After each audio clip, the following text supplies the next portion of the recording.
반갑습니다. 주말 잘 보내셨죠? 오늘은 사순제 4주일입니다. 오늘 제가 분홍색 제의를 입었죠? 1년에 분홍색 제의 몇 번 입죠? 2번 있습니다. 2번. 사순 4주하고 대림 3주.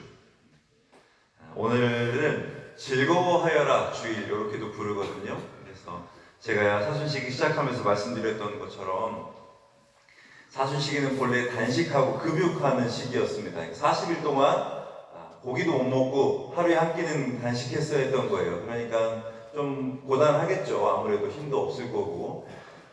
그래서 지치지 말고 이제 거의 다 왔다. 기쁨을 맞이할 준비를 해라. 그러니 즐거워해야 한다. 그런 의미로 이렇게 전례의 색깔이 잠깐 이렇게 분홍색으로 변합니다.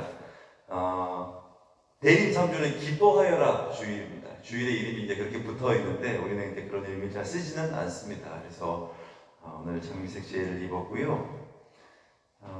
복음 이야기를 좀 해야겠습니다. 오늘 복음은 하느님께서 세상을 너무나 사랑하셔서 당신의 아들 예수 그리스도를 세상에 내어주셨다라고 전하고 있습니다. 그리고 아드님이신 예수 그리스도를 믿는 사람은 누구나 영원한 생명을 얻을 거다라고도 이야기하죠. 그리고 복음에서 모세가 광야에서 뱀을 들어올린 것처럼 사람의 아들도 들어올려져야 한다. 또 믿는 사람은 누구나 사람의 아들 안에서 영원한 생명을 얻게 하려는 것이다 라는 이 말씀은 예수님께서 당신의 십자가 죽음을 예견하시면서 하시는 말씀입니다. 모세가 들어올린 뱀, 이 이야기는 민수기 28장에 나오는 대목인데요. 이스라엘 백성들이 하느님을 믿지 않고 그분을 불신하면서 하느님께서 노하셔요. 그러면서 불뱀을 보내셔서 많은 사람들이 그 뱀에 물려서 죽게 만드십니다. 이 백성들이 아이고 우리가 잘못했구나라고 뉘우치고 하느님께 용서를 빌죠. 그러자 하느님께서 모세를 시켜서 구리뱀을 만들어가지고 기둥에다 매달아 놓고 사람들이 그걸 쳐다보면 죽지 않을 거다. 실제로 죽어가던 사람들이 그 뱀을 보고 살아났다라는 내용이 민수기의 내용입니다. 오늘 복음을 쓴 요한 복음사가는 민수기의 바로 이 사건이 또 예수님의 들어 올려짐이 어떤 의미인지를 갖게 되는지 설명해 주는 대목입니다. 예수님 시대의 십자가 처형이 주는 의미는 어리석음, 저주 이런 것들이었습니다. 근데 예수님의 십자가 사건으로 이제 그 부정적이었던 것들이 영광의 표징으로 바뀌었다라고 이야기하는 거고요. 그리고 바로 그 변화에 하느님의 우리를 향한 사랑이 자리 잡고 있다라고 복음이 가르치고 있는 겁니다. 예수님의 십자가 사건을 통해서 유다인들 뿐만이 아니라 그분을 믿는 사람이라면 누구나 다 영원한 생명으로 들어갈 수 있게 됐습니다.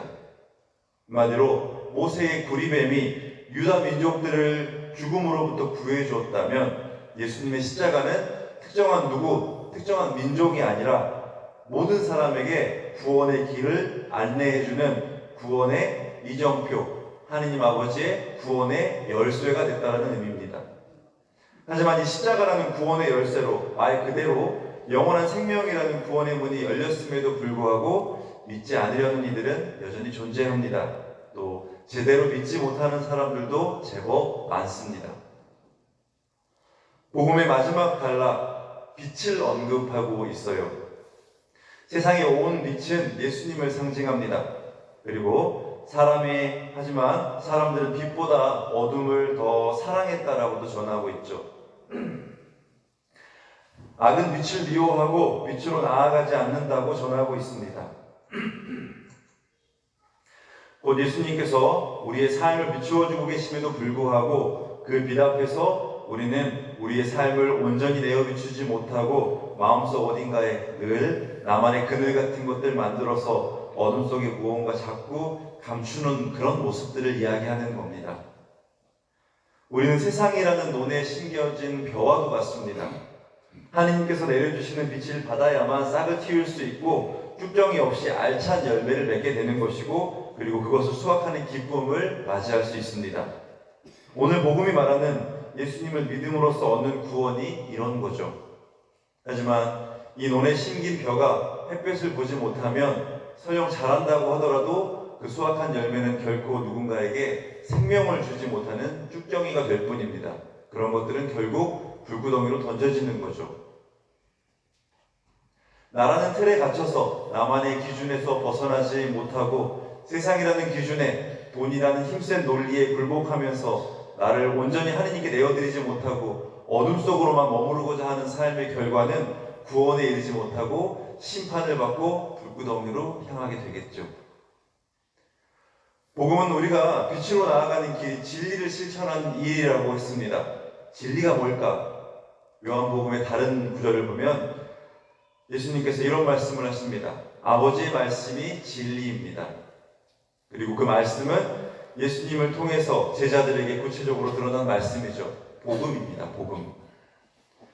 예수님의 십자가의 오르심을 통해서 그것을 바라보고 우리는 이미 생명으로 나아갈 수 있는 빛을 볼 수 있게 됐습니다.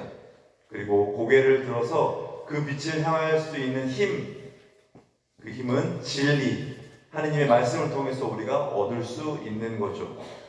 우리가 이 미사에 나와서 하느님의 말씀을 듣고 예수 그리스도의 십자가를 보고 그분의 몸을 우리 안에 모신다면 우리도 구원받을 준비가 되어 있는 거죠. 어쩌면 이미 구원받은 걸 수도 있습니다. 근데 우리의 마음이 한사코 빛으로만 나아가는 것이 아니라 결국은 어둠으로 가고자 하는 마음을 떨쳐내지 못하기 때문에, 그렇기 때문에 우리가 구원받았다는 그 확신과 구원으로 향하고 있다는 기쁨을 잘 느끼지 못하는 것가 아닌지도 모르겠습니다. 비겁했고 겁쟁이였던 예수님의 제자들도 예수님의 십자가 사건과 또 이어지는 부활을 체험하고 나서야 점점 다른 사람들이 되어갔습니다. 그들을 박해하는 사람들 앞에서도 아주 담대하게 빛이신 그리스도를 증거하게 된 거죠. 우리에게도 그래서 그런 체험이 필요합니다. 예수 그리스도가 내 구원의 열쇠라는 확신과 체험이 있어야 우리가 어둠으로 가고자 하는 그 마음에서부터 벗어나고 십자가를 보고 예수 그리스도의 빛을 향해서 나아갈 수 있다는 거죠. 오늘 이 독서에서 바오로 사도는 우리를 하느님의 작품이라고 했습니다. 생긴 것은 물론이고 생각하고 판단하고 행동하는 것, 어느 것 하나 우리는 똑같지 않지만 우리 개개인이 허투루 만들어진 것이 아니라 작품으로 만들어졌다는 겁니다. 작품인 우리들도 제자들처럼 살아갈 수 있는, 살아갈 의무가 있는 신앙인들입니다. 그러니 우리도 빛으로 나아가려고 끊임없이 노력해야 한다는 겁니다.